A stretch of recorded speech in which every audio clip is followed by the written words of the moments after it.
এখন তো আমি আপনাদেরকে বললাম, জনগণ তো আর হট করে বলবে না, এখন জনগণ শুনবে পরে সেন বলবে। আপনার ইচ্ছা আছে কিনা জনগণ বলবে কিনা? আমার এখন ইচ্ছা আছে বাংলাদেশে জনগণ যদি আমাকে যা বলবে, জনগণ যদি বলে হ্যাঁ সুজন ভাই আপনার নামে আমি নামবো, আর জনগণ যদি আমি এখন কেবলমাত্র আমি কথা বললাম, সেকেন্ডের ভিতরে জনগণ কেমনে বলবে? আপনারা কিছু কিছু হলুদ মিডিয়ারা কিছু কিছু আমাদেরকে মনে করেন এটা মানে ই করেন, এটা নিয়ে মনে করেন আপনারা ভিউ কামানোর জন্য কিছু কিছু হলুদ মিডিয়ারা আপনারা ই করে। এটা কিন্তু আমি কিন্তু কেউ কিন্তু ডরায় কিন্তু কথা বলি না, আমি কিন্তু আগেও বলি, আমি যেহেতু হলুদ মিডিয়া যারা বিগত 17 বছর যারা আওয়ামী লীগের হয়ে কাজ করছে তারাই হলুদ মিডিয়া। হলুদ মিডিয়া কারা? যারা আওয়ামী লীগের না না না আমি এখানে কেউই বলি নেই। যারা ভিউ কামানোর জন্য তারাই হলুদ মিডিয়া। যারা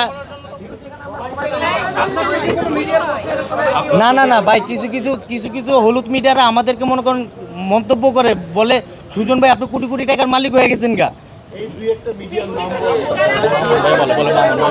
এইটা অনলাইনের মিডিয়ারা। আমি কেন হ্যাঁ বলবেন না, বলেন ভাই, বলেন আপনি বলেন হলুদ মিডিয়া কারা বলেন।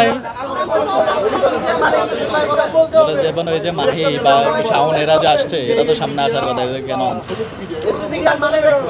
হ্যাঁ, এই যে হলুদ মিডিয়া কারা? যারা ওই যে মাহিয়াগরি নিয়ে কাজ করে, যারা আপনার আওয়ামী লীগের দোসরের বেশিরভাগ আপনি মিডিয়ার ই করে, তারাই হলুদ মিডিয়া। ইউটিউবাররা ফেসবুকের ই আছে। না না আমি সবাইকে বলি নাই, আমি সবাইকে বলি নাই ভাই, বলি নাই। যেরকম হলুদ মিডিয়া কে জানেন? কালবেলা হলুদ মিডিয়ার নাম শুনছেন? কালবেলা, হ্যাঁ কালবেলা হলুদ মিডিয়া। কালবেলা আমাকে নিয়ে হ্যাঁ আমাকে বলতে দেন। কালবেলায় একটা নিউজ করছে, কালবেলা সুজনে কোটি টাকার মালিক হয়েছে, সুজন এখন ফ্ল্যাটে থাকে, তবু কালবেলা এটা প্রমাণ দেখাইতে পারেনি। আপনি কি প্রতিবাদ লিপি দিয়েছিলেন কিনা? হ্যাঁ, মিডিয়া থেকে প্রতিবাদ লিপি দিয়েছিলেন? আমি প্রত্যেক মিডিয়াতে বলি তো। না আপনি কালবেলাতে এটা বলার পরে আশ্চর্যবোধক চিহ্ন ছিল, মানে এটা প্রশ্ন রাখছে সুজন কি এখন কোটিপতি হইছে? না ভাই, ডাইরেক্ট বলছে সুজনে ফ্ল্যাটে থাকে। এটা ডাইরেক্ট কি করে? কার ফ্ল্যাটে? এটা তো আমি কামরাঙ্গীচর থাকি, আমি আগের জায়গায় থাকি, আমি যে জায়গায় আমি আগের জায়গায় থাকি। এখন আমি পেশা এখন শ্রমিকের পেশা আছি আমি। জি, বাংলা ব্যাকরণের যে দাড়িগোনা ফুলস্থাপ আছে সেগুলো বোঝেন কিনা? আশা করি আপনার পাশে যারা বসা আছে তারা বোঝে যে দাড়ি কোনখানে ইউজ করা হয়, ফুলস্থাপ কোনখানে ইউজ করা হয়, আশ্চর্যের মতো শব্দ কোনখানে ইউজ করা হয়। এই ব্যবহারটা আশা করি আপনার পাশের লোকজন বোঝে, কিন্তু আপনি আদৌ বোঝেন কিনা সেটা এখন সবচেয়ে বড় প্রশ্ন। না ভাই, আমি বিভিন্ন জায়গায় বলি না হলুদ মিডিয়ারে আপনাদের গায়ে লাগবে না, আপনারা তো হলুদ মিডিয়া না, এটা তো আপনাদের গায়ে লাগার ওই।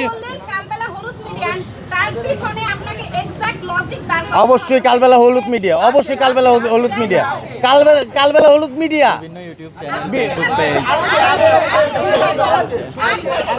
আর কেউ নাম আমি বলি না, আমি কালবেলার নাম বলছি, শেষ, আর কোনো কথা নেই। হ্যাঁ, আমার বিরুদ্ধে ই করছে দেখি তো আমি কালবেলার বলছি। আমার ভিডিও ছাড়ছে কালবেলায়। আরো আগে তৎকালীন ভাই শোনেন, জুলাই আন্দোলনে আমাদের এই মিডিয়া ভাইরা বহুত ভূমিকা পালন করছে। যাদেরকে আমি হলুদ মিডিয়া বলতেছি তাদের গায়ে লাগতেছে। এখানে যদি আপনারা নিজেরা যদি গায়ে টেনে নেন, এটা আমার কিছু করার নাই। সুজন ভাই আমি একটা কথা বলি, জুলাই আন্দোলনের